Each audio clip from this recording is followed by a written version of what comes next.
Bonjour à tous, la visite de Benoît XVI au Bénin s'achève.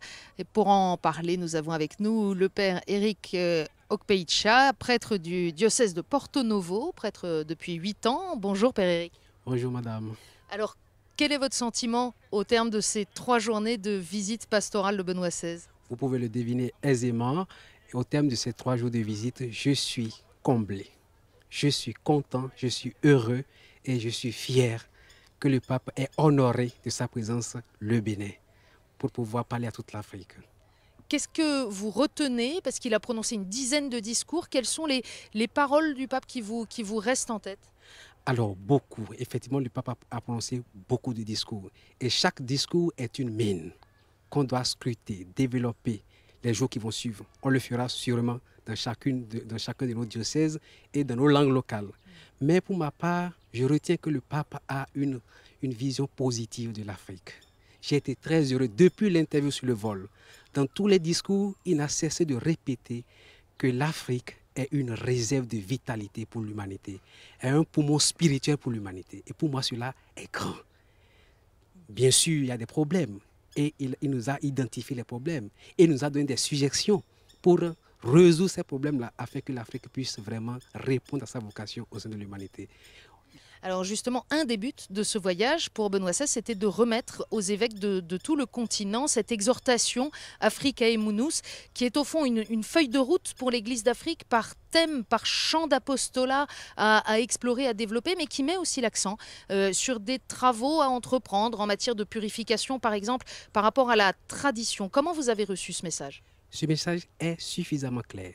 Il faut discerner.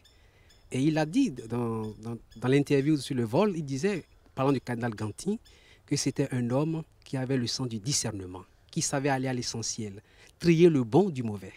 Eh bien, chaque chrétien aujourd'hui, chaque fils et fille de l'Église d'Afrique est appelé à faire ce choix, ce discernement entre ce qui est compatible avec la foi catholique qu'il professe, qu'il vit, et ce qui n'est pas compatible avec cette foi-là et qui est dans sa culture, dans sa tradition. L'évangélisation, c'est la mission de l'Église en Afrique comme ailleurs.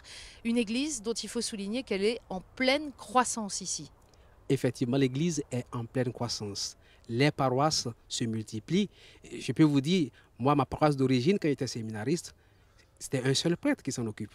Mais 8 ans après, aujourd'hui, c'est 8 prêtres qui s'en occupent. Parce que ça a été divisé en 4 paroisses avec une équipe pastorale de 2 prêtres au moins.